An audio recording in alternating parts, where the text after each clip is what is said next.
Hey you guys, it's Peter, and welcome to my channel, Peterisms, where I tell stories of my life and just little things that I have learned as I have grown into the person that I am today. And I was reading through, gosh, I don't know, like 2 weeks worth of comments, trying to come up with something to talk about today on this channel. And, you know, it's interesting because whenever I talk about sobriety and things like that, I always get so many comments from people that will say, you know, like, I used to work a 12-step program, but I don't anymore, or I never worked a 12-step program, and I'm doing great today. I found support this way, and blah, blah, blah, whatever, you know, or like, I have questions about a 12-step program and things like that. Like, actually, on my vlog yesterday, or the day before, I gotten a question. Somebody was asking, you know, like who picks the chairperson, and how does the money work in a 12-step program? It was interesting. It was kind of fun to talk about, actually, you know, because there's like a long history to how those decisions were made and things like that, and how 12-step programs are fully self-supportive, and how they run and all that kind of stuff. But one of the comments, you know, like, and this is not even on YouTube, this is years before I ever got on YouTube, that I would get from people is they would say to me, oh, those meetings don't work for me, you know, those 12-step programs, those meetings, they never worked for me, right? And it's funny because, like, when I'm with Tanya and somebody will say that to us, she'll always ask them, she'll be like, can I ask you a question? And they'll say, yeah. And she'll say, did you ever get a sponsor? And they'll say, no, like, I just didn't really ever connect with meetings. So you never got a sponsor. Did you ever do inventory? Never did inventory, never got a sponsor. I went to a couple meetings, they didn't work for me. Those meetings don't work. And it's interesting. It's also interesting to me that those are the first two questions that Tanya asks. I think I've made it pretty clear in all of my videos across all of my channels that I'm an advocate for any way that you get sober, you know? And there are so many different ways to get sober. When I got sober, that wasn't necessarily the case. And just to put that out there, I mean, it was kind of like you either like white knuckle it or you enter a 12-step program. Most treatment programs were 12-step focused at the time that I got sober. There weren't even really any maintenance drugs at the time that I got sober. Antabuse, I think, which is for alcohol, I think came out shortly after I got sober. I mean, mainstream. It may have been around when I got sober, but I don't really remember anybody talking about being on Antabuse or anything like that. And to be honest with you, in my 29 years of being sober, I've really only heard of a handful of people that are on Antabuse. I will say, the handful of people that I have heard talk about being on Antabuse, this is just based on anything I share over here is based on my personal experience. The 5 or 6 people, handful of people that I've talked to, I don't know how many, that have been on Antabuse, they've all shared their stories of being on Antabuse because they drank through it. Because Antabuse is supposed to make you violently sick, and then you drank through it, and then it ends you up in the emergency room and things like that. I've heard people end up in the emergency room and then drink afterwards, or drink through the Antabuse and it would make them really, really sick and whatever. I've heard the same things about the, you know, the maintenance shots and things like that. I've heard a lot of people be really, really successful on maintenance drugs, and I've heard people be really unsuccessful on maintenance drugs. And so I think it kind of goes to the same adage of, well, those meetings don't work. Which brings me to the topic today that I wanted to talk about. And this really isn't a defense of any 12-step program, but it's just kind of my attitude about it, right? When people say things like, well, like those maintenance drugs don't work, you know? And my perspective on it is that they'll work if you want them to work, but you have to do the things that are recommended to you for them to work. The people that I know that are on maintenance drugs, you know, and do that kind of therapy are people that have other things that they do. If they're not in a 12-step program, they have group therapy that they go to individual therapists, they have check-ins with their doctors, they have drug screens, things like that. There's a whole thing, and it's not just like they're given a prescription for 2 weeks and taking it home. The people that I have known that have, the few that I have known that have been given just, you know, some prescription for 2 weeks or a month or whatever, haven't done real well without any other kind of like support about it, you know. And it's all about the culture of our addiction. It's all about that. And so for me, it's not just about taking a drug that's going to make me get through this period. It's about changing aspects of my life. And whether you do that in a 12-step program or whether you just do that on your own by changing the people that you hang around, the places that you used to go, the things you used to do. You know, I can remember some of the things that I were addicted to didn't really even have to do with drugs. Some of the things I was addicted to was the running after drugs, you know, in the idea of the romancing of the drink or romancing the drug. I was just as addicted to that as I was to everything else, you know? And the thing is that when I hear people say, like, well, the meetings didn't work for me or a 12-step meeting didn't work for me, let me explain this to you. And I'm going to explain this to you in a very, very basic way, the best way that I can. 12-step programs are called designs for living, okay? So it's about giving you a design or basically an instruction book for how to stop using and how to continue to choose to live your life. It's not going to give you a bunch of tricks and schemes on how to not use anymore. People might suggest things to you, like if you're thinking about using or you're craving, pick up the phone and call somebody, okay? But it's not like somebody's going to teach you something like snap a, rubber band and that'll make you quit wanting to use. You're not going to learn tricks like that. It's like when people go to Al-Anon, and this is why I really try to explain this with Al-Anon. So Al-Anon is a 12-step program for friends and family members of alcoholics and addicts, mostly alcoholics, but it's for friends and family members. You're not going to go to Al-Anon and they're going to teach you tricks and secrets on how to keep your alcoholic sober.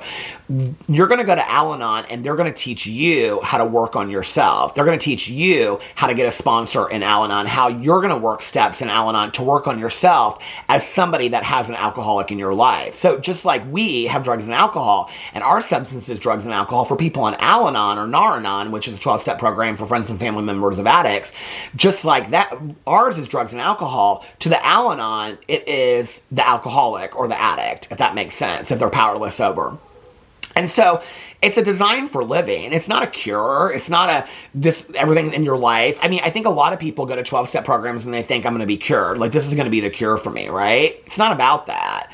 It's a design for, at least from my perspective, it's a design for living, and you're given this instructions. And the instructions are, go to meetings, don't use, read your basic text, get a sponsor. These are all suggestions, you know. Get a sponsor and work steps with your sponsor to carry you through the journey of the steps. You know, make amends to people that you've hurt. Try to live a right life. Take daily inventory, give back to others. That's the design for living. There's no trick to this. It's not like this is a trick of like, we're going to all, like, this is how it's going to all happen, and let me teach you the tricks on how to stay sober. It's not about that. In fact, I think the majority of the people that you would talk to that are 2 years or more sober, and maybe some that are less than that, will tell you it's really not about the drink or the drug at a certain point. It's all the thinking, which is why they say it's not a drinking disease, it's a thinking disease. It's how we manipulate people, how we lie, how we work with others, how we don't take responsibility or accountability for our actions. It's about changing all of that. It's about changing how we hurt people, out of our selfish need. It's all rooted in selfishness and self-centeredness, right? But when people say to me, and I have to be honest with you, like, I don't really challenge people a lot. When people in my personal life say to me, like, oh, I went to those meetings, or I was court ordered to those meetings, and those meetings don't work. Like, I don't know how they work for you, but they didn't work for me. You know, like, Tanya, like I said, she'll always ask people, did you get a sponsor? Did you work steps? Because that's the meat and potatoes of a 12-step program. You know, like, there's a saying that meeting makers make it. I'm not a believer in that saying, okay? That if you go to 6 meetings a day, but you don't get a sponsor, you don't do steps, you don't give back to others, you don't do inventory, you don't make amends, I don't think you're going to probably do very well staying sober. That's just my opinion, okay? There are periods in my life where I was going to a lot of meetings, but I wasn't doing any work. And the work is taking a look at your part in your actions, taking accountability, doing inventory, working with a sponsor to guide you through those things, looking at your character defects, finding a higher power, and whatever that you define that as being, right?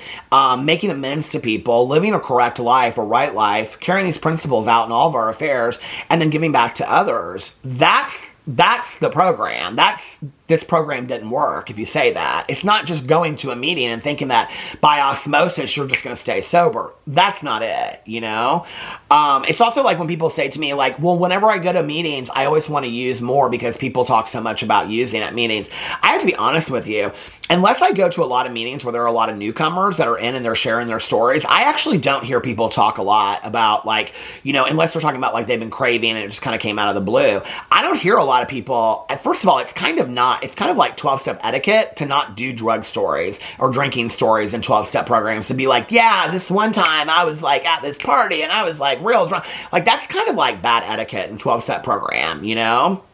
You don't do a lot of that. So when people say that to me, it like makes them drink more. I'd be like, well, okay, maybe that's more of a reason. If I thought that, like, these meetings are making me want to drink more, I think that's more of a reason why I need to be going to probably more meetings and get a sponsor and do these steps. You know, if a 12-step meeting is making me want to drink more and drug more, I don't think a bar is my answer. I think probably a 12-step meeting is my answer, or treatment or therapy or something. But, you know, and that's, again, our addict mind working overtime to convince us that we can do things that other people can't, you know? But I wanted to make this video because I wanted to explain this for anybody that's ever said, you know, that like, oh, I went to those meetings and they didn't work. The questions I would ask you is, it's like, you know, if somebody gave you a recipe for chocolate chip cookies, okay?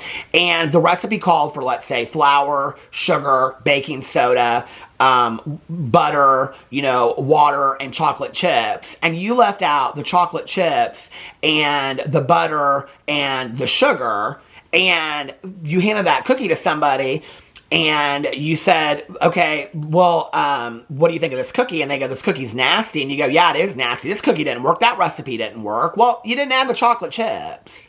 You know, you didn't add the butter. You didn't add the sugar. Of course they're not going to taste like chocolate chip cookies. So if you just go to a meeting, but you don't do the other suggestions, you don't do the other things that they're talking about doing, you're not getting a sponsor, you're not working steps, you know, you're not being of service to people, you're not trying to improve your life, you're not surrounding yourself. You know, if you're just going to a meeting and then going to a bar and drinking every day, that's probably not, you're not probably going to get the benefits. 12-step programs are probably not going to work for you if you do that, you know? If you leave out the chocolate chips, the butter, and the sugar, a chocolate chip cookie is not going to taste like a chocolate chip cookie. You know, if you're seeking sobriety through a 12-step program, but you're not doing the things that are suggested to you, like a sponsor, which would be the chocolate chip cookies, like the inventory, which might be the butter, and like, you know, doing the 12 steps, which is like the sugar, it's probably not going to work. It's probably not going to come out looking like a chocolate chip cookie. And I'm just making maybe a lame, you know, analogy, but that's the reality, you know, is you're going to, like, every single sponsor I've ever said to me is, you're going to get out of this what you put into it. You know, if what I want to put into it is just sitting my butt in a chair once a week, not saying anything, that's probably what I'm going to get out of it. Not talking to anybody, just showing up, that's probably what I'm going to get out of it. You know, you guys are today really getting the real Peter in recovery, just by the way. But like, if I go to a meeting and I raise my hand and I say, I don't know anything about this, like, I'm scared, you know, people are telling me, suggesting maybe I should come to meetings, but like, I don't feel like this is working and I don't relate to that. Ask somebody what their experience is. I can tell you what most people in recovery will say to you if you tell them, I don't feel like I fit here, this doesn't feel right to me. Most people will say, I felt the exact same way when I walked through the doors, you know? When we talk about this being a design for living, that design for living is very much like a recipe for chocolate chip cookies, you know? I don't know. I want to be a pretty delicious chocolate chip cookie, you know? So I'm going to do the things. I'm going to follow the list. I'm going to follow the recipe and do the things. You know, I can tell you the things I have tried to do my own in recovery, now I don't really try to do that. Now I reach out to the people in my support system and I do the things that I'm told to do. But early on, I questioned a lot. And everything I questioned bit me in the ass. Number one, the first thing I was told was, don't get into relationships your first year in recovery because you don't have anything to give anybody and you need to take that first year to focus on yourself. Well, I got out of treatment. I got a boyfriend that quick. Broke up with him, got another boyfriend just as quick, right? And then my sponsor looked at me and said, are you ready to do it my way? Nobody's going to force you to do anything.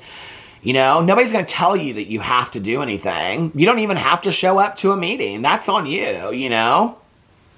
One of the things that people say in recovery is that, you know, come to a meeting every day for 90 days. If you drank every day, come to a meeting every day for 90 days and try not to drink. At the end of it, if you're not happy, they say we will fully refund your misery. You know, you don't have to come anymore, you know. But if you're going to come and you're going to actually put the effort into coming to a meeting and trying a 12-step program, then do what's recommended, do what's suggested, at least buy the book, you know, of whatever program you're going to, and read the basic text that is the ingredients to the chocolate chip cookie. And I can tell you, every 12-step program has a text or a list that they tell you how their program works. And if you do that, chances are things will probably improve for you. Just like if you follow a recipe for chocolate chip cookies and you do the things that happen, you'll probably come out with pretty good chocolate chip cookies, you know? Does that mean that you're not, like, maybe the oven's not going to work along the way? Or maybe the cookies, you realize you need to put them in there for a minute longer or take them out a minute earlier? No, you learn and you grow as you go, okay? It's not specific. You know, things are going to happen along the way as you follow that recipe. You're going to learn, you're going to grow as you do that recipe over time. But don't just show up to 2 or 3 or 4 meetings and go, this isn't it, this doesn't work for me, I'm not getting it by osmosis. You know, you wouldn't look at a recipe of chocolate chip cookies and go, cookies, cookies, and just be upset because they weren't showing up on a plate in front of you. You know what I mean? So whatever you do, you know, if you're going to go to therapy, I just did a video on my Peter Does Stuff channel today talking about my therapeutic session today. If you're going to go to therapy, give it everything you have, you know? If you're going to go to a doctor that's going to guide you through whatever you're going through, listen to what they're saying, or go get a second opinion and listen to somebody, you know? I don't know about you, but I'm my own worst enemy. If I think that I know what's best for me, my best thinking got me where I was at before I got sober. You know, that's one of the things we say in recovery is my best thinking got me here. So my best thinking will get me out of there. My best thinking will keep me using, because my best thinking wants me to keep on using, wants me to hurt myself, so that can cover up all the things, and you know, that I am like using over all the feelings and the emotions that I have, right? You think I wanted to sit in a 12-step meeting? I can tell you my first year, I thought, as soon as this deal is over, I'm back. I'm smoking pot. I'm going to do my thing. I can handle it.